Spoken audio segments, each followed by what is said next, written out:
Kementerian Agama mengusulkan tambahan biaya penyelenggaraan ibadah haji sebesar Rp288 miliar untuk tambahan kuota haji reguler tahun 2023 sebanyak 7.360 calon haji. Komisi 8 DPR mengingatkan Badan Pengelola Keuangan Haji atau BPKH untuk menghitung secara hati-hati untuk memenuhi kebutuhan kuota tambahan jemaah haji ini tanpa mengganggu keuangan haji di masa yang akan datang.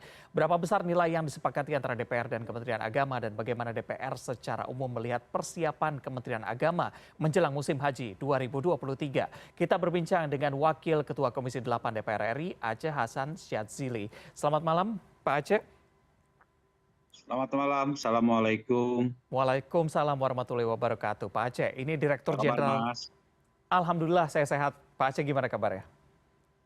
Sehat, Sehat, Alhamdulillah. alhamdulillah ya. Ini kita lihat tadi Direktur Jenderal Penyelenggaraan Haji dan Umroh Kementerian Agama mengusulkan tambahan biaya sebesar Rp288 miliar untuk kuota tambahan.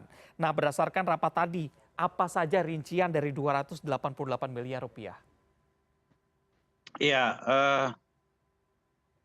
kuota tambahan ini kan dipergunakan untuk jamaah haji reguler ya.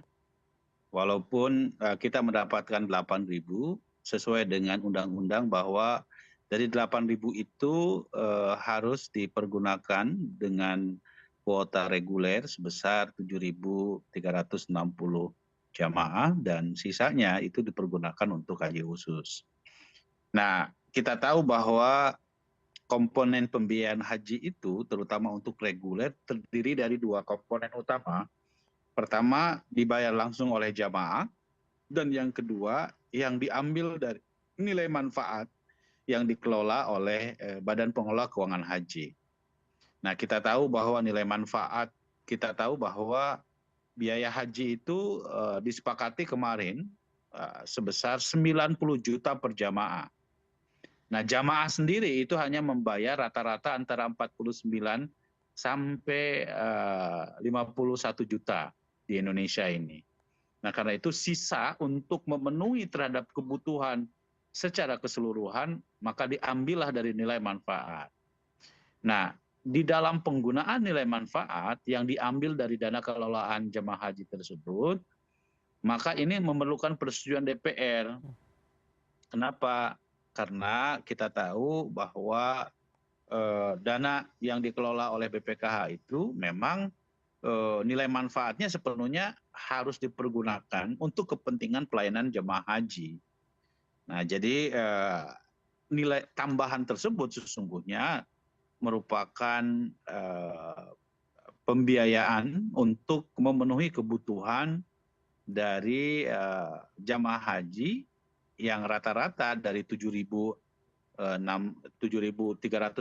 tersebut ya dipergunakan untuk memenuhi setoran pelunasan mereka yang nilainya antara 49 sampai 51 juta tersebut, sehingga ditemukanlah angka sebesar 288 miliar gitu. Dan itulah yang tadi telah disetujui oleh kami. Nah, tentu ketika kami membahas terkait dengan tambahan tersebut, kami tidak langsung menyetujuinya. Kami membahasnya secara lebih komprehensif, termasuk juga memastikan kepada BPKH apakah ada ketersediaan anggaran enggak gitu jika memang ada tambahan kuota tersebut. Dan kemarin pihak BPKH mengatakan bahwa untuk alokasi sebesar 288 miliar tersebut memang telah dipersiapkan dan tidak akan mengganggu terhadap sustainabilitas keuangan haji gitu. Kira-kira begitu, Mas. Oke, berarti bisa dipastikan lagi bahwa tambahan biaya Rp288 miliar ini tidak akan mempengaruhi pembiayaan haji pada tahun-tahun ke depan ya? Iya, itulah yang kami tanyakan kepada BPKH, ya karena kami pun juga tidak mau bahwa misalnya dana yang seharusnya dipergunakan untuk jamaah haji yang menunggu lama itu dipergunakan misalnya untuk tahun haji berjalan. Tentu ini tidak mengandung aspek keadilan di dalam penggunaan nilai manfaat tersebut. Nah, pihak BPK mengatakan bahwa setelah di cross check kepada pihak BPK soal ketersediaan anggaran tersebut, jangan sampai mengganggu ketersediaan atau sustainabilitas dari keberlanjutan dari keuangan haji tersebut. Gitu. Oke, berarti bisa dipastikan bagi jamaah yang mendapatkan kuota tambahan tadi 7.360 tidak ada tambahan biaya lagi ya, karena memang sudah dipenuhi atau Tentu, sudah dikabulkan tentu. oleh Komisi 8 tadi. Iya, bagi mereka yang nanti akan mendapatkan kuota tambahan, tentu Hmm, mereka tetap harus membayar kuota, membayar setoran pelunasan. hmm, Ya, kan kita tahu bahwa biaya haji itu sebesar 90 juta. hmm, Ya, kemudian mereka telah melakukan pendaftaran, ya, setoran pendaftaran sebesar 25 juta. Nah, mereka tetap harus membayar sebagaimana jemaah haji yang lain hmm, yang berangkat tahun 2023 ini, hmm, yaitu rata-rata sebesar antara 23 sampai 25 juta. Mereka tetap hmm, harus membayar. hmm, Tapi kan kita tahu bahwa biaya haji itu totalnya sesungguhnya adalah 90 juta gitu loh. hmm, hmm. Ya, jadi rata-rata sekitar 49 juta itu diambil dari nilai manfaat yang tadi telah disepakati, sisanya tentu dibayar oleh para jamaah yang mereka telah melakukan setoran sebesar 25 juta dan nanti mereka harus melakukan pembayaran pelunasan Hmm. sesuai dengan sisa dari kebutuhan dari 90 juta itu gitu loh. Oke, berarti bisa dipastikan bahwa memang tidak ada biaya tambahan selain yang mereka bayarkan antara 49 Ya, sampai dengan 51 betul. juta tadi karena memang Ya, sisanya akan ya, ditanggung dari dana yang sudah kita bahas tadi ya. ya, betul, betul. Lantas dari rapat dengan Kementerian Agama tadi apa saja yang menjadi catatan Anda dari Komisi 8?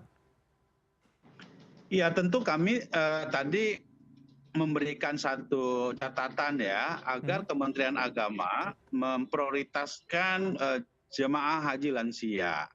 Ya. Karena kita tahu bahwa lansia jumlah jemaahnya cukup besar sekali.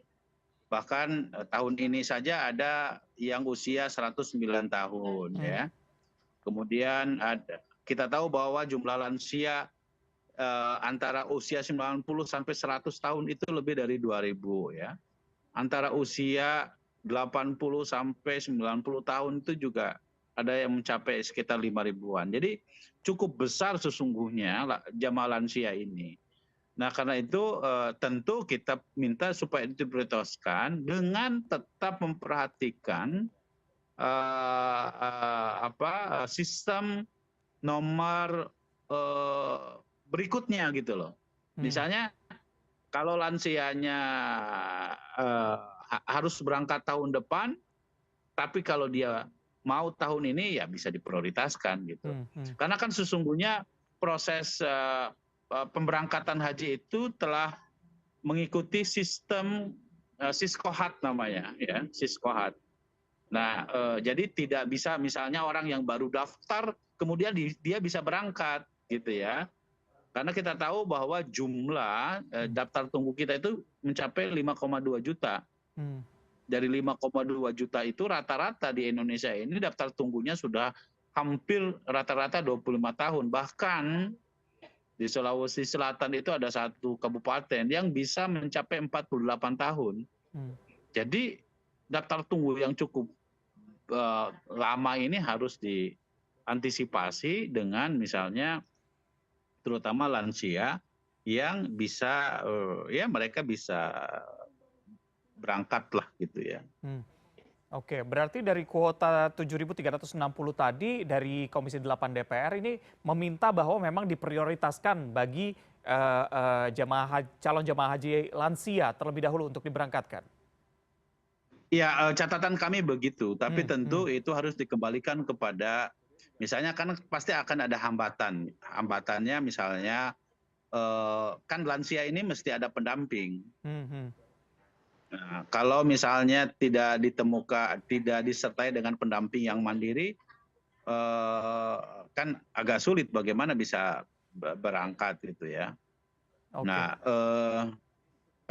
karena itu ya tentu kita harus tetap memprioritaskan ya sesuai dengan daftar urut dari jamaah itu gitu. Nah, lebih baik kalau memang juga diprioritaskan pada jamaah haji lansia yang terdekat dari nomor urut yang diberangkatkannya itu gitu loh. Hmm. Baik, Pak Aceh, ini bagaimana dengan persiapan dari Komisi 8 terkait memang ketika tahun depan kita mendapatkan, tambahan kuota. Tahun ini kita mendapatkan tahun ribu, harapannya 8.000 begitu ya, harapannya tahun depan pasti mendapatkan jumlah yang lebih banyak. Bagaimana persiapannya? Apakah tadi juga dibahas? Ya, itu kami menyampaikan hal-hal yang sangat penting. Hmm, Pertama, hmm, kita minta agar Kementerian Agama menghitung dan mengkaji ulang terkait dengan mengedepankan aspek proporsionalitas gitu ya. Misalnya begini, jangan sampai ya biaya haji itu lebih besar nilai manfaatnya, diambil dari nilai manfaatnya atau subsidinya dalam tanda kutip dibandingkan dengan setoran jamaah. hmm, Ya, kenapa? Karena itu akan mempengaruhi terhadap ya tadi sustainabilitas keuangan haji. Jangan sampai ya nilai manfaat yang seharusnya dinikmati oleh jemaah haji 2-3 tahun yang akan datang dinikmati oleh jemaah haji tahun ini. hmm. Itu menurut saya tidak berkeadilan gitu ya. Yang kedua ya tentu kita minta ya kepada Kementerian Agama juga termasuk kepada BPKH mencari formulasi di mana proses pelayanan kebutuhan infrastruktur haji itu dari setelah selesai haji misalnya sudah dipersiapkan dengan baik, sehingga tentu ini mempengaruhi juga terhadap bentuk layanan-layanan yang diberikan kepada jamaah lebih efisien gitu. Dan yang paling penting adalah ya soal kesiapan kita jamaah Indonesia atau pemerintah Indonesia dalam memastikan ya kemungkinan adanya tambahan kuota yang lebih besar Hmm. ya yang tentu harus proporsional di dalam proses pembiayaannya gitu. Hmm. Nah, tentu kita harus menghindari ya penggunaan keuangan haji yang terlalu besar nilai manfaatnya ya dibandingkan dengan setoran jamaahnya itu sendiri. Hmm. Karena kalau itu terjadi maka semangat atau istitoahnya, istilah dalam bahasa Arab untuk menjelaskan tentang kemampuan finansial haji tersebut bisa betul-betul terpenuhi gitu loh. Nah ini yang terus kita dorong gitu ya agar dana haji yang dikelola dapat memenuhi unsur proporsionalitas dan sustainabilitas keadilan penggunaan keuangan haji itu. Baik, Pak Aceh, tadi kita sudah melihat update terkini bahwa kloter pertama juga sedang menuju ke Bandara Soekarno-Hatta untuk persiapan keberangkatan, dan kita harapkan memang semua perjalanan haji dari kloter pertama sampai dengan kloter terakhir bisa berjalan dengan lancar. Amin, Terima amin, kasih sudah berbincang bersama amin. kami, Wakil Ketua Komisi 8 DPR RI Sama-sama, Aceh Hasan sama-sama. Syazili. Selamat malam. Assalamualaikum. Malam. Waalaikumsalam warahmatullahi wabarakatuh.